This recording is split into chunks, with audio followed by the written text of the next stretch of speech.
It's cloudy today, but there's a lot of winds blowing them away. It seems like the sun's coming out a bit. Let's see if it actually all clears up or not. It looks kind of interesting anyways. And with that in mind, what's going on today? Everything, it seems like it revolved around a drone hitting a water bomber in regards to those wildfires in Los Angeles apparently. Like this one here says, Quebec water bomber fighting LA wildfires grounded after being hit by drone. Province sending 2 additional planes. There were pictures of it too, apparently anyways, if it was a drone that struck it.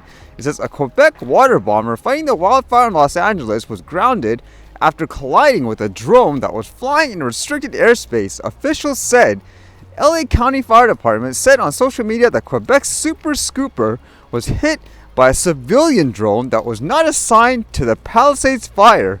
Quebec 1 sustained wing damage and remains grounded and out of service. There were no reported injuries. The incident is under investigation by the Federal Aviation Administration. And as they mentioned, because there is a restricted airspace in the area, it's a federal crime to fly, let's just say, unauthorized drones around the area during that time. They said you could be imprisoned for such an act and at the same time fined a lot of money, like $75,000. And again, you can see the huge hole in the picture. It makes me curious, how did they know 100% it was a drone, like a civilian one, for example? I'd be curious to see what type of drone they actually recovered. If it was that obvious for them to say it was whatever it may be, like a Mavic or something like that, whatever they say. And with that, actually, with this theme of drones flying around the area, apparently there are a lot of people flying their drones and capturing, let's just say, videos and photos. And one of the most interesting ones I saw was apparently there was this person, I guess he was known in the area potentially, someone called a Kit Karzen, and he's been posting a lot of, I guess, images from his drone about the devastation of the fires and all that. So you can see as an example, this one says the Palisades fire continues to extend its footprint on day 2, destroying more than 1,000 homes and close to 3,000 acres with zero containment. High winds have pushed the fire to the Malibu coastline and continues inland. And there was a bunch of other ones. Now, because he's posting these pictures, as you can imagine, a lot of people are looking for information. They want to see what the destruction is like.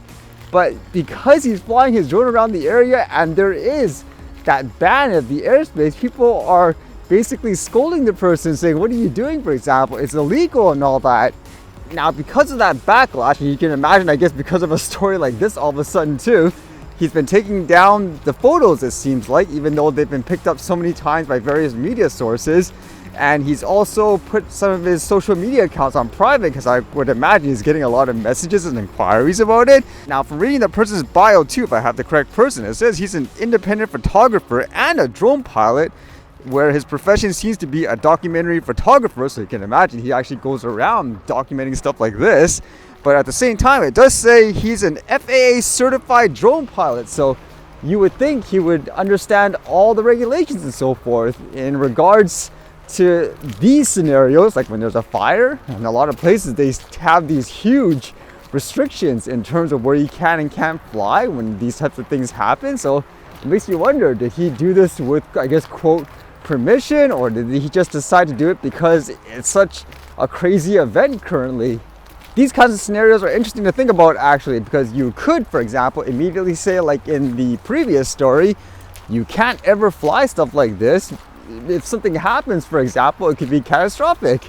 At the same time, one could argue, I suppose, would you think what he's doing there is extremely dangerous in terms of documenting the situation? Because I know in terms of this fire, a lot of people want to know what's going on, as an example.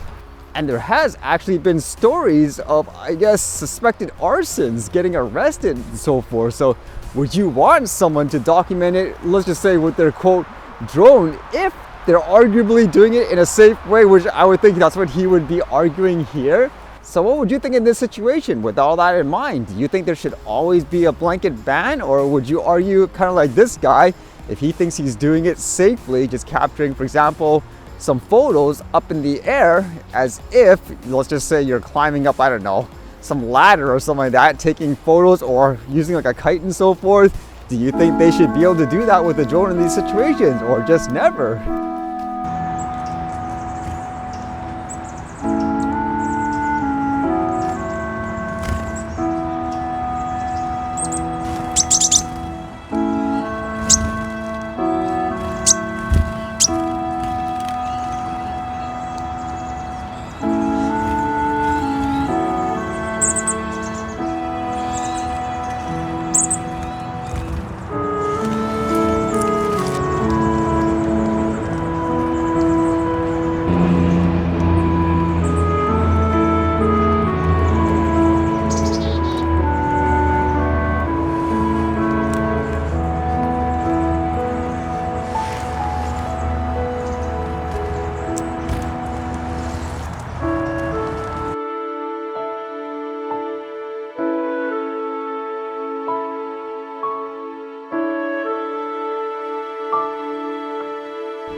See you guys later.